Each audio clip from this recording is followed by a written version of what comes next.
and welcome to the Power Within podcast. I am your host, Laurie, and today I am really thrilled to have my friend Rony Camille on the show. Thank you so much for being here, Rony. Laurie, it's such a pleasure to be with you. I'm just happy to be with you.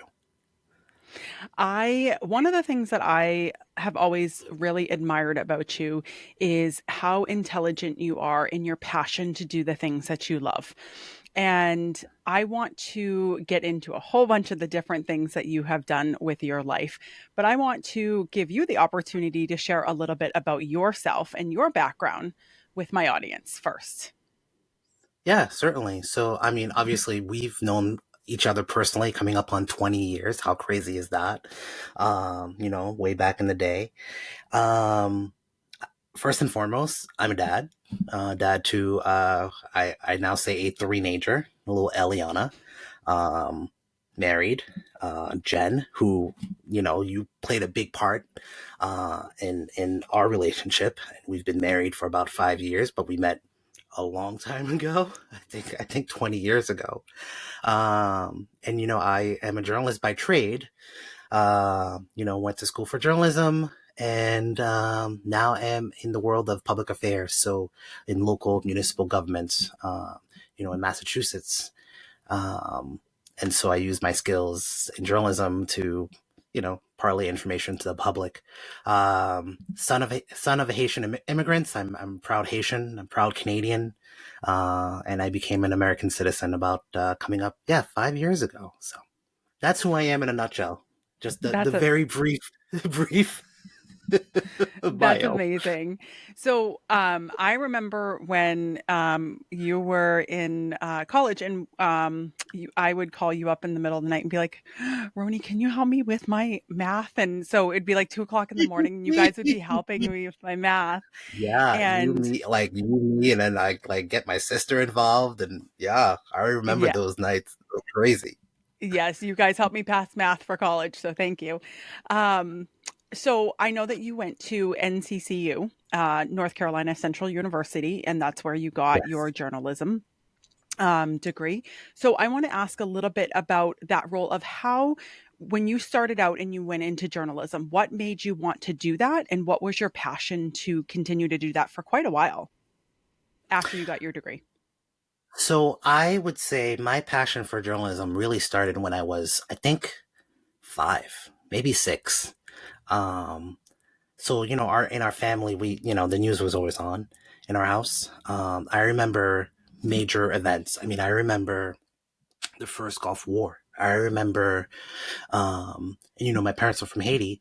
I remember when the coup d'etat happened, and the radio was on, and we were getting reports about what was going on there at the time. And so, I have some special like chapter markers based on world events, and I've always been fascinated and drawn by that and information. Also, I was always the child or the kid that was like not gossip, but I always would talk about things. What was going on at school, what was going on with so and so, and whom and what. That always intrigued me, and I fell into it. I think in maybe high school, I wrote for the paper, student newspaper for a little bit my senior year, but I had a radio show in our town in southern New Hampshire. I walked up to the radio station. It was a radio station slash weekly newspaper, and I reached out to the GM and I said, "Hey, what do I need to do?" And I shadowed and worked there one summer. Had a weekly little radio show with my friend Zach, and that really kind of opened up the you know world a little bit. And when I ultimately went to NCCU, North Carolina Central, I first thing I did went to the newspaper office and said, "Hey, I want to be involved." Um, and I went to the local radio station, WNCU, and met with the ops manager and the engineer and the GM, and was there working. And it was my time at the Campus Echo, which is the student newspaper at NCCU, that really kind of led to everything. Um, there was a major international news story that happened on our campus involving a student, Crystal Mangum, and the Duke lacrosse. Um, Duke University lacrosse team. I won't get too much into it, and people listening to the podcast or watching this video can, look it up. So, the worlds we're watching the community, the Durham, North Carolina community, and I impressed some producers, and that's how I fell into it. That's how I got my shot working in network television. I met a segment producer from, one of the national shows, Good Morning America, and kind of rode the wave that way. And you've been a part of like some big things. Like you were just talking about the school thing that you did, and then there was also like presidential campaigns, the Haiti earthquake, the Boston bombings. And so I just want to know, like, for you, what was the most important part of being part of sharing those stories for you and making sure that that information got out accurately? Because I know that that's something that's really important to you. Or, when you were doing the journalism, it was very important for you to make sure that things got out correctly. Sure, and it still is now. Even though I'm not in that field, full time, I occasionally freelance. It's still important to make sure that that information is one, accurate and unbiased. We live in a world where, people have lost trust in um, journalism. And I think, living in the United States and living in North America, we are very, very fortunate that we have, the freedoms of the press. Covering these stories, the various stories that you've just outlined, when you're in that moment, you're not really thinking about it, right? But you sit back and you reflect on it and you're like, wow, I really kind of, I was part of, you know, the word I'm looking for. It's the, wow, I'm out of words. Um, it's impactful. It's impactful that um, you're making sure that the public, um, gets the right information, and it's a public service. And I take that to heart. It's one of the things that I impress upon, because as journalists, we are the first draft writers of history, and um, we have to be able to make sure we get it right. There's always this competition, like, well, we got to get there first, but making sure it's right, and making sure that it's covered, whatever the topic it is, with dignity. That is the most important thing, because without that, you lose that trust. And that's something that I've always admired about you, is that you do have that integrity when it comes to any type of journalism thing and wanting to make sure that things are out there right. I know that there has been a lot going on in the world, and sometimes you don't get the right perspective, or you don't get the honest perspective, and things change consistently, and everyone knows that. How hard is that for you as a former journalist, though, to see when that happens? Is there parts of you that kind of still get a little bit, or do you get irritated or be like, why can't you just report it this way? I understand like major events and things like that, it's harder because you're in the middle of live action and things like that as well. It can be a little frustrating when you're watching it as a consumer. Um, the industry has changed a lot since I, started working professionally. Now, wow, gosh, 15 years ago, 15 more, 16 years ago. It's evolved. And, the folks that are doing that job, I mean, you gotta, God bless them. They're dealing with so many external factors, pressures, internal pressures, factors within, respective orgs. Um, yeah, it can be very challenging, especially when it's time to get that information out there. But at the same time, too, we're not robots. Nobody's perfect. So, mistakes can be made. I'll be the first to admit that mistakes have been made. I've seen him. I mean, a few months ago, There's a current big, huge conflict right now. Not a conflict, it's a war. It's a war in the Middle East in Gaza. And, you know, uh, I saw it unfold and I, started sharing information from my colleagues. And for the first time in my career, I've had to retract information. And, you know, I had to just for my sake, for my stance of ethics and integrity. Not, because I know folks that are, Palestinian. Um, I know folks that are from Israel, and to make sure that I get it right individually, I had to make sure that I had to retract that information. So, that was tough. That I'd say it was tough to do. But once I heard that whatever I was sharing from my colleagues who I trust and they have the backing of resources, um, also had it wrong, I think you have to hold yourself accountable to and say, this is wrong. And here's what I do know. I think that also creates a more of a level of trust because people will be like, okay, they corrected themselves and they knew that when they found out that they were wrong. So I think that that's a huge, like, I think that's a huge accomplishment in itself because a lot of people have too much pride to want to correct themselves. So I Right. love that you did that. And I remember seeing, I was going through your stories and seeing that stuff. And I was like, oh, good on him for correcting that. That was great. Yeah. And it just shows that anyone is watching. Anyone is watching. And it's in this age of social media, it's very easy for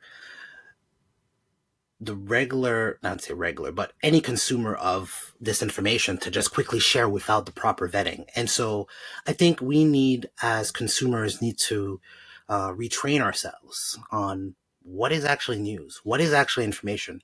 Before I blindly share this information, have I vetted this to see that this is actually accurate?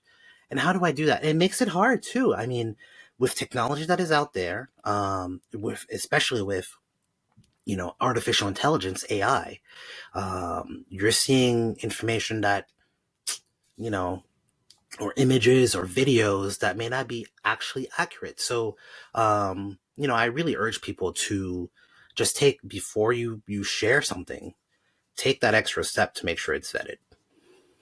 What is your perspective on AI? Do you think it's a good thing or do you think it's coming out too fast? I'm not an AI person. Of course not. You're not. I mean, gosh, it's remarkable the things that it's able to do, right? Um, for some things. Other things you kind of have to heed with caution. Um, I always joke around saying, "Oh, Skynet has arrived." Um, you know, so you gotta have heed with caution. But I mean, the things that are coming out now, and in the various sectors, whether it's journalism or even municipal government, even education, it's amazing that we're able to do that. And I think I think we're barely scratching the surface when it comes to AI. Now, I know that you did mention when you started talking about the things that you got involved with journalism and that the Duke lacrosse story was a big one for you. Is there any other story that you've covered that really impacted you in a big way outside of that one, or would you say that was your biggest one? There have been others. Um, there are countless of stories that just don't leave you. Um, we as journalists, we see it all. Um, Amazing things, enterprising things, heartwarming things, and you see things that are just soul crushing, and they don't leave you.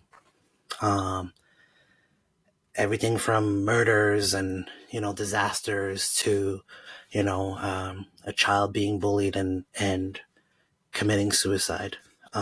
That has not that's not left me at all. Um, to be able to, I don't take it for granted. Going to a family's house and having them talk about their child, their loved one. People in the, the consumers of news, people that are not in the industry, look at our, some of my colleagues and say, oh God, you guys are so nosy and this and that. And, the whole centralization. And, um, I, I think, Laurie, I think it's our job, it's our responsibility to share so that it doesn't happen to someone else, or to make sure that their story isn't forgotten. That's really what we're here to do. Make sure that their story isn't forgotten, that their legacy isn't forgotten. I try to think about that. The last major story, I've been kind of blessed that I can still contribute to that field. The last story I covered was um, the shooting in up in Lewiston, Maine, and I was there for about 24 hours. For the network. And I was the closest kind of freelancer in the area. They were sending all assets up there. And so I got in my car and started driving, and was quickly, because, I just happened to have covered Maine in the past, reached out to some of my contacts, and, you know, started connecting the dots with my colleagues. And it's a tough one. It's a really tough one. And you have to be able to um, compartmentalize. We joke because I joke because English is my second language or third language, and sometimes I joke with my wife. I go, I don't speak English, I can't speak some words, but you have to be sometimes able to put your emotions in check and put them in a box. Yeah. Is what I'm trying to say, and you have to be able to turn it off and turn it on. Um, it's hard, and then also you have to be able to have empathy too. So that was a tough one. That was a really tough one. And, for those folks on the podcast listening, we had no idea where, you know, the individual that committed these crimes, heinous crimes, was at the time. Um, my family was concerned. They're like, are you up there? I'm like, yeah, I'm up there. Well, this guy's out there. And I'm like, yeah, I know, but I think I'm safe. I'm pretty sure I'm safe. I'm in the safest place in the state of Maine right now. But yeah, you got to be able to approach each story with some empathy and compassion. That's really beautiful. Now I know you just mentioned freelancer. So I know you stepped away, and you're not really doing that. You just do freelancing. Can you explain what freelancing is? So a freelancer is not somebody that works for free. just just be clear. A freelancer is someone that it occasionally, gets it. They don't work the 9 to 5. Maybe they do. They work for different clients. So I have different clients that I work for, national, regional, local. But I have a Now, full time job. now, what made you want to step away from that and then go into your new job that you're doing, which I know you said you're now doing government and like Yeah, sure. municipal local stuff. Yes, you can't even speak today. Um, well, I guess I can just say this. I can come out, and it's been long enough.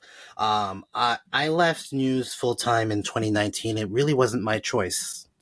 Um, so I started out as full time, and then joined ABC News as a freelancer, as a video editor, kind of a production associate, an SA, and was looking to be hired on full time, and that never really came to fruition. And I needed full time work, and so I was actually, I told this story the other day. This was in 2009. I was ready to move to New York, and become an associate producer. I applied, and um, I needed to be closer to home. Family is always first, right? Mhm. You and I both know this, and so um, the job, it was the director of media for the town of Tingsboro, Massachusetts. So I applied, didn't get the job, and then I guess the person that had the job didn't get the job. Oh, left after 3 months, and I got the phone call. And so I said, okay, well, this was the sign from above that I should not be going to New York. And so I went to Tingsboro. I spent 5 years in Tingsboro. And then I've never really had to apply for a job.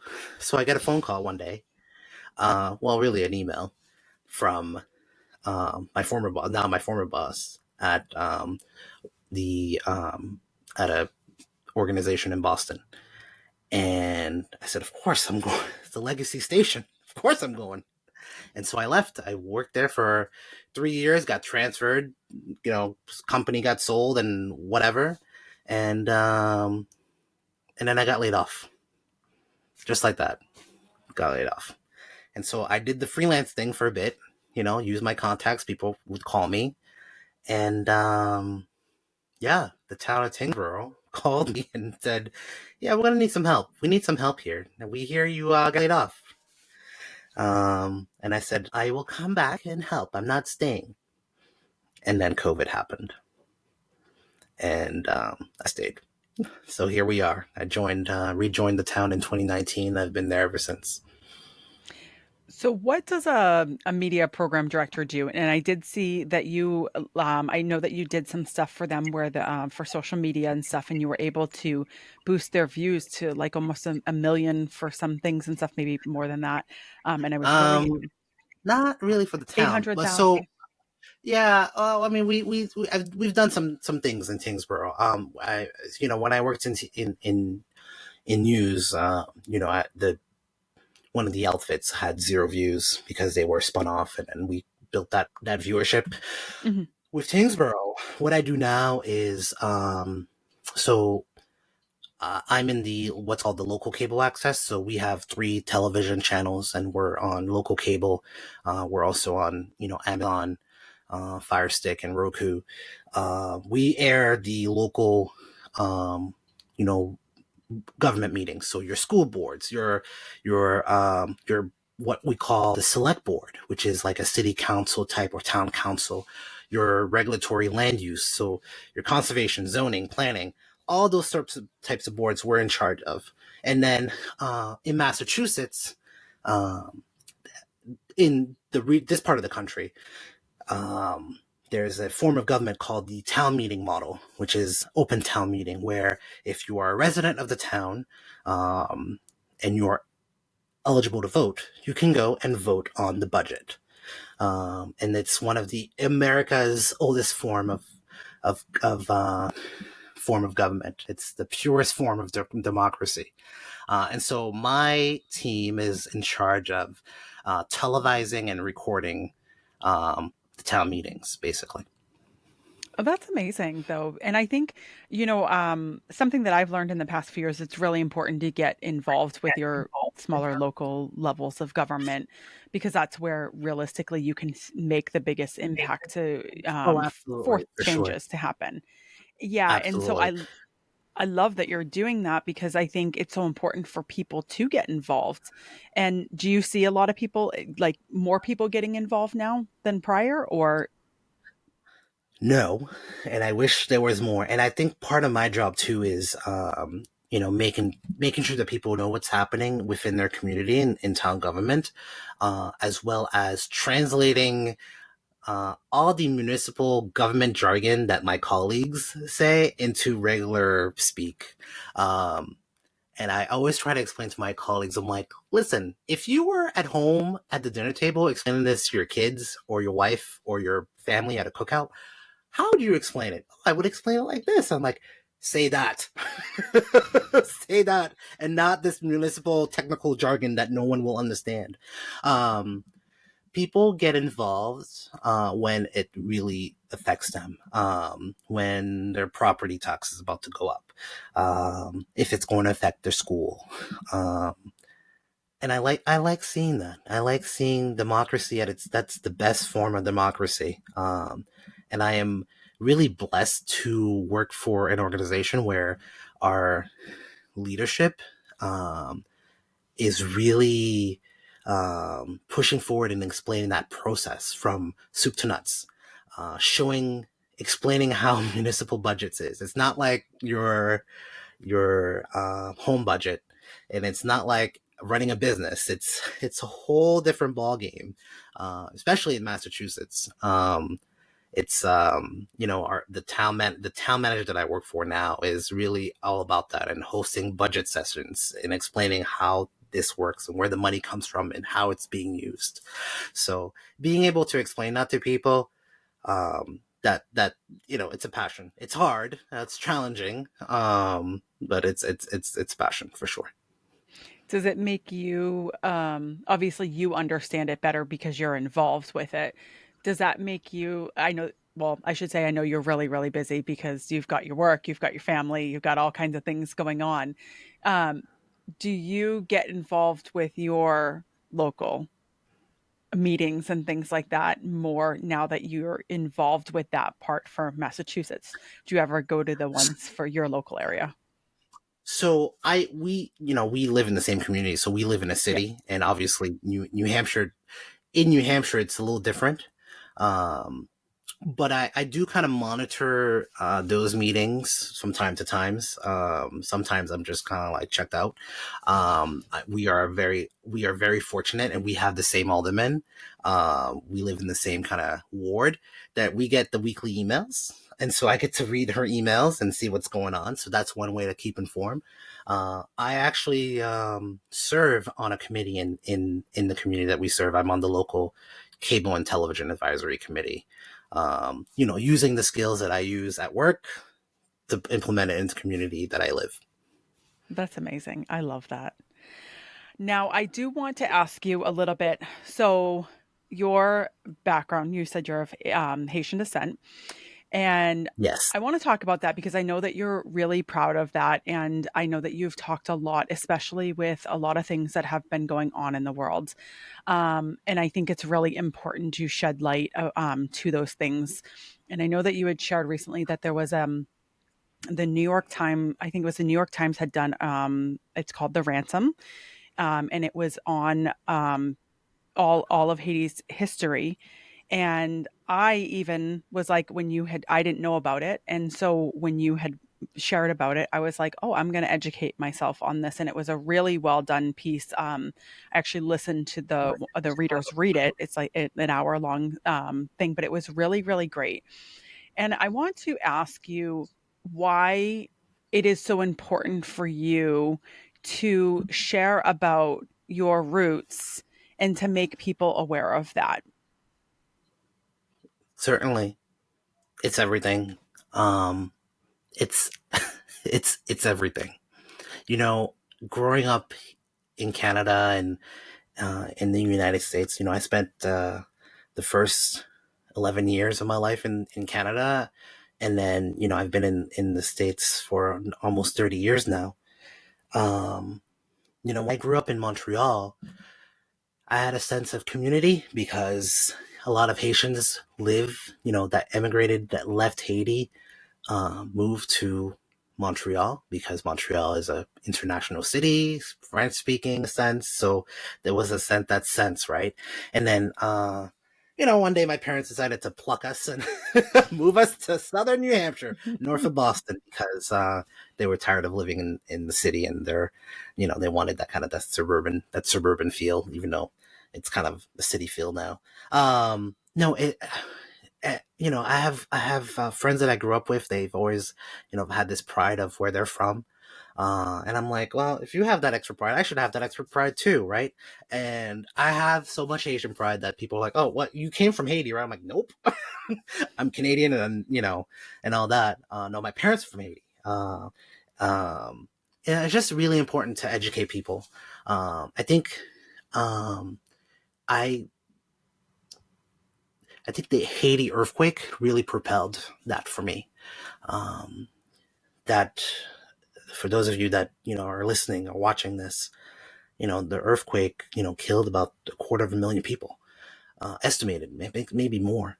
And Haiti has been, uh, you know, the first independent Black republic in the Western Hemisphere, and really that country has not really been able to celebrate that really, or reap from the benefits because of of its history, of its complicated history with colonialism, with the French and the United States.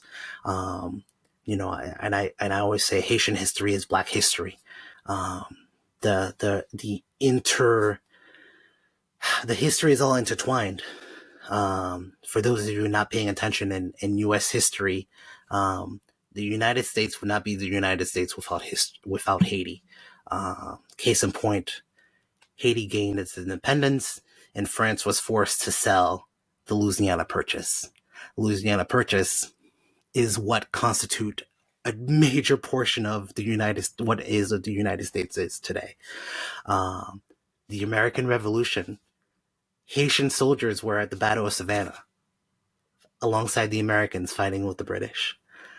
The Haitians influence what is Latin America today. Simon Bolivar and all these countries in Latin America. If it wasn't for Haiti, you wouldn't have Latin America. You wouldn't have the chunk of the United States. And so that is really important for me to stress that. Uh, as far as the history, knowing your history and where you come from is so important, and the cultures. And I try to instill that in my child because it's important. And I think I really appreciated that now as an adult. Before, as a kid, I was like, yeah, okay, whatever. We have these traditions and this and that and food and what have you. And, now I really appreciate that more and more. Even so, like, I've got some relatives, like, I really appreciate how you never forgotten where you come from, your roots, where you know, um, because my parents, sacrificed. There's a big sacrifice, leaving everything behind, your family behind, for a better life for your children. I was actually really, while I was learning, I mean, I know I probably learned about it in school, but in that younger age, I was like, whatever. As I've gotten older, I have loved to learn about different cultures, um, the different things that go on in different areas. And I didn't even realize until recently that it was so close, like right next to Dominican Republic. Because, when you hear about things, I know like the Port-au-Prince, like there was a lot of things that have gone on with the president being killed and the crime and Yes, um and I was like, wow, because the Dominican Republic is not anything like that, but they're neighbors right there, correct. and They're and neighbors, I and they are. I mean, it's one island, the island of Hispaniola, and again, external powers, external forces split the island into two. And I always tell my Dominican siblings, I said, we're the same people. They look at me like weird, like, what are you talking about? I was like, I'm from Haiti. And some Dominicans are like, yeah, we are. We're from the same island. And some people are like, yeah, yeah, we don't want to talk to you. It's bizarre. But um, again, external factors, as a result of colonialism, it is what it is. But yeah, they're the same island. there's a you had talked about her. I can't remember her name, but there was Doctor. Is it Bertrude? That Yeah, you Dr. had. Gertrude Albert. Yeah. Yes, and so I was looking at all of her stuff too, and I love watching her talk about the building of the second canal, and it's very interesting to see like what they're trying to do for themselves because I think sometimes watching like the news you get a different perspective of what Haiti is and like what the people are like, and so I think it's been really great for especially for me just to kind of look at that and go, oh, look at them here, you know they're building their canals and she was talking about how she's so excited to make her rice from the canal water from for the farms and stuff, and I really loved that, and I think um I got excited like seeing it because I think like a lot of people don't embrace that, like getting, their culture or learning about their things. So I always, whenever I see people in different cultures doing that, I'm like, that's really cool. And I want to learn about that. And I think that that's a great way to get people involved. Um, Absolutely. yeah. um, I mean, seeing the project happen from here, you can't help yourself to be invested in knowing all these things, right? Take all the drama outside of it. Just seeing that and seeing the people, not the government, but the people empowered to get this done, and the diaspora. And the diaspora is the people that have left the country, investing into that. Short money too. Like I think it costs like $500,000 to do, right? Meanwhile, there's all these inter conflict, inter-country things, and violating treaties. And it's like, listen, water is life. People need water. People need water to live. People need water to build, farm agriculturally. Seeing that project come to fruition is amazing, and hopefully they will empower. And then there are other projects that haven't been spoken of that's happening in Haiti now. And it's, as you mentioned, yeah, it's hard. It's hard for the press to share all these stories. There's so many stories happening, and it's hard as the gatekeepers of information. I as a former, working in that industry, I know, what are we going to be talking about today? What are we sharing? Like, and it's hard to put your personal preferences and say, well, I want to talk about Haiti all the time. And, you can't be doing that.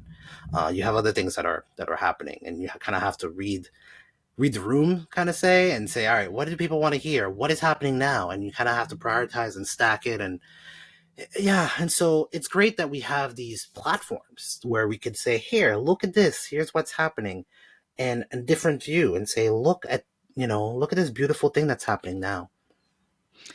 I love well, what I love about like the different platforms and being able to see that is I'm not a big partaker of watching the news anymore because there's always so much bad going on. And it can really put you in a low place. So I love to see people sharing the culture, the good things, the dancing, the food, the fun, not taking Sure. away that, there is bad things going on. But I think sometimes in the US media, I'm not sure how it is in other parts of the world, but within the US media, it seems like more of the focus is on the negative than it is on the positive parts. So that's something Sure. that I do like to seek out in other like people to see in their own communities to see because sometimes people will I've be like it's Yeah, vastly different. yeah, and I've been conflicted with this. When I worked in it, and I would hear from various people, where I would listen to a podcast like, oh, the news is negative, and I just don't. I have my head in the sand. I'm like, oh my god, what? I always tell people, just I think it's important that you are informed of what's happening around you. I think it's really important, no matter how bad it is. There's always something on the flip side, and if you could just stay for a few more extra moments, um, you'll find that there are more additional stories that are really great. Um, but it's, you can't just deny what's in front of you. Yeah, the world is things aren't well right now. It just isn't. And even myself too, as now just a consumer of news, I pick and choose. I mean, I don't my methodology of information isn't what it used to be 5 years ago. Or, I still kind of, if I will go through my cycle of 8, sources. But now listen to, a couple of newscasts, and I pick and choose what I read if I have time. And that's that. But yeah, I agree.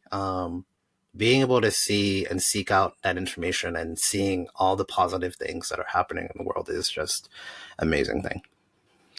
As a dad, do you want to take Eliana someday to Haiti to see? I know your mom's Oh, family's still absolutely. there. Absolutely. We have a big family there. And it's obviously tough because, the current situation in the capital.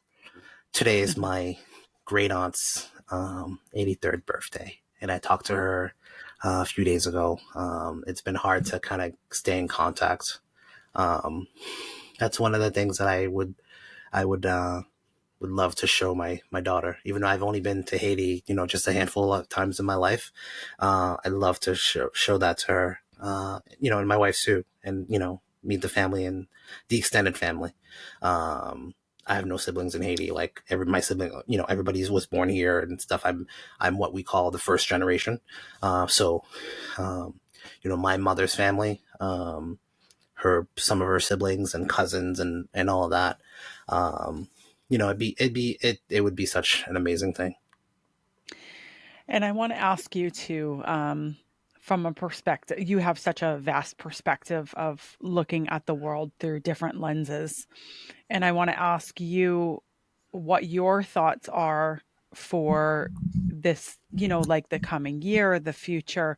What do you want to see happen in the world? Which way do you think that the world's going? Because there is so much change going on. There is so much different perspectives. There's a lot of people trying to learn different things. There's good, there's bad, there's a whole bunch of different things going on. So what is your perspective of what you'd like to see for the world? And especially as a perspective of what you would like for your daughter in the future as well. Life comes at you fast. I think that's a saying. I don't know where it's from, but it comes at you fast. And I wish the world could slow down just a little bit. Um, just a little bit. I think we're just so in that cycle of we wake up, we go to work, and we come home, we provide for our families, and we go to bed, and then and all these things are happening, and no one is listening to one another. Um, I think 4 years ago when the pandemic happened, everything slowed down, right? And everybody was like, oh my God, right? And we slowed down for a bit. And then people were getting a little cabin fever. They said, reopen everything up. Um, and then all these other conflicts happened, um, which was really stressful. I I really hope that we don't enter a global conflict. I don't want to see that in my lifetime. I really don't. I hope we don't experience 2020 again, but it would be nice if we could just slow down. And I think it would be nice if, as a society, we can talk about all the things that are affecting us, from mental health to, um, you know, just traumas and all these things. Because once we are in it and are just moving so fast, it becomes, it's like a rat race, but also this weird competition, weird workplace bullying. It's just not, it's negative, right? And so what I like for my daughter to see is that um, there's good in life. There's good in the world, right? There's, people are kind and not. I mean, yeah, there's evil out there, but I mean, I look at everybody and I see the best in people. I want them to see the best in themselves. I say these words and I also have to practice what I preach to. So, I being like able that. to being able to uh, preach what you say on the regular.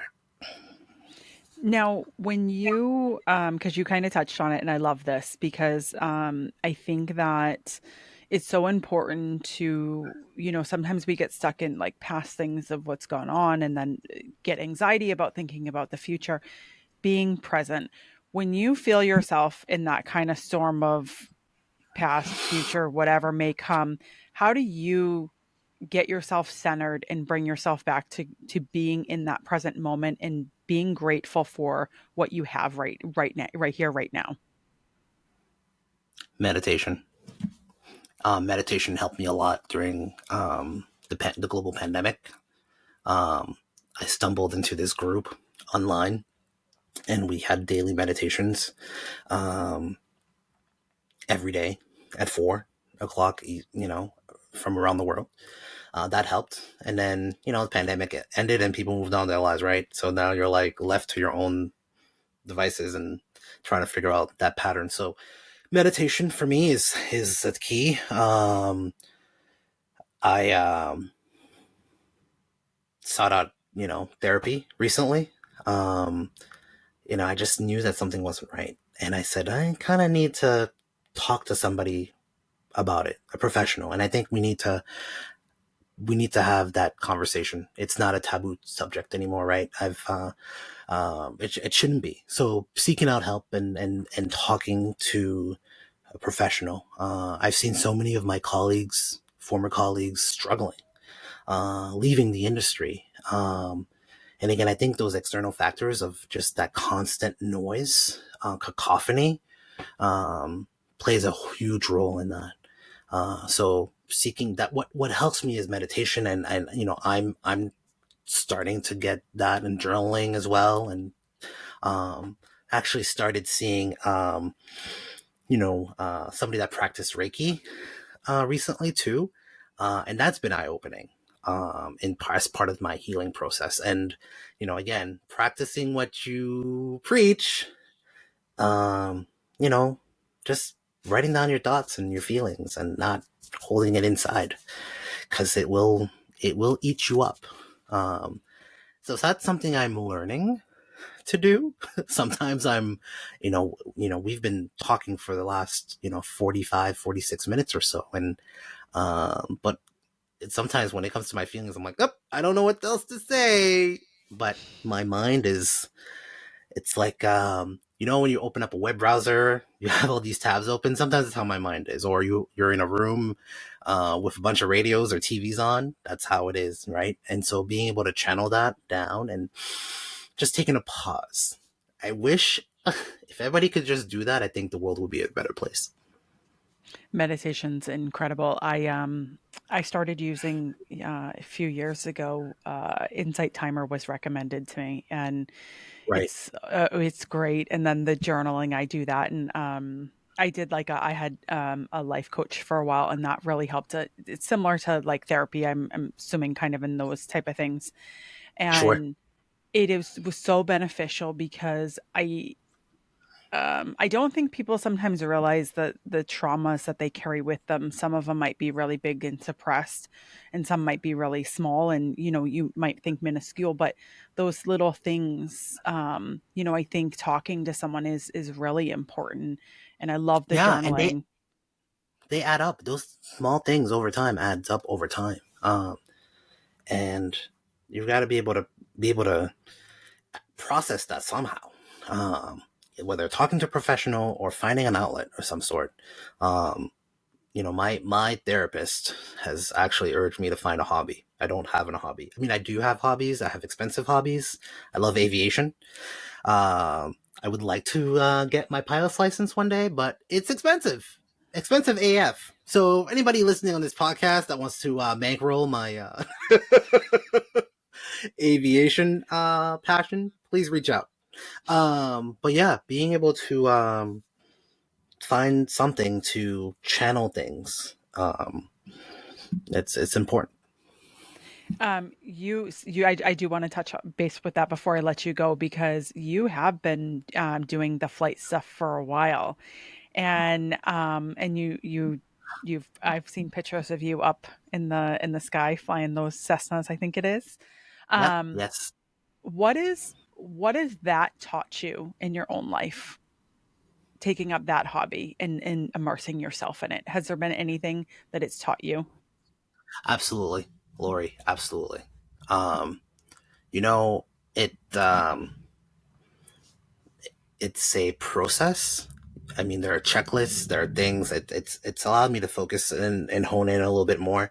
Um, when you're in the cockpit and you go through the checklist, and then you depart, right? And you're climbing out, and you've got like you're trying to like, I think the first time I went up, I was like, oh my god, butterflies. Like, what if all these things happen? I'm like, nope. And you just kind of listen to the instructor, and you're climbing out to altitude, and everything that is on the ground, I don't worry about.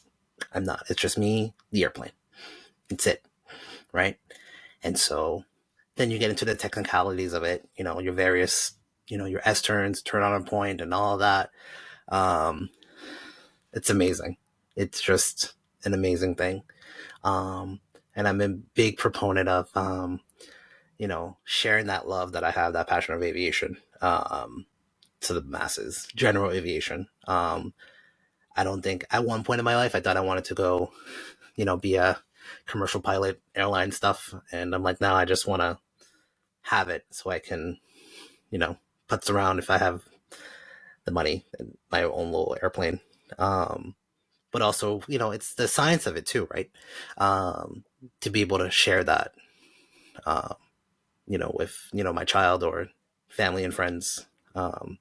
And they always ask me like, so, I've been seeing this. I'm like, oh, so, I'll try to explain that. So yeah, That's wonderful. This has been so great. I'm so excited that I was able to catch up with you and have you on the show. If people want to follow you, I will put it in the show notes, but where can they follow you or find you? I'm everywhere. I'm everywhere. I'm on X, as they call it. I'm on Facebook, Rony Camille Media. I don't post as often there. I'm on Instagram. I don't really post on social media as much, just because I don't, and that used to be my thing. I'm on LinkedIn, Rony Camille. I do share a lot there on that platform, so that people can connect with me there. And I have a website as well, ronnycamille.com. Yeah, it's such a pleasure to just chat with you. I'm so proud of you, Laurie. I'm so Well, proud thank of your you. growth. I'm so proud of, I said it off air, but I'm going to say it here. I'm so proud of your growth and what you're doing and how you're influencing people. I listened to the first episode, and I said, I texted you right away and didn't know you had a podcast, and kept listening. And I'm like, whew, you're talking to like heavy hitters. I'm nothing. I'm like, what? This is awesome. This is great. I No, love it. it's wonderful, and you've been someone who I've always been inspired by, and so I'm so grateful to have you on, and I'm so grateful to have this conversation because I think that you're an incredible man, you're an incredible father, husband, friend, and I'm happy to be able to share a conversation with you with the world and let other people get to know you. And your website is incredible, so I will link all of those down for everyone to check you out. Well, thank you so much for your time, and I'm hopeful that we will see each other soon. Yes, definitely. Thank you.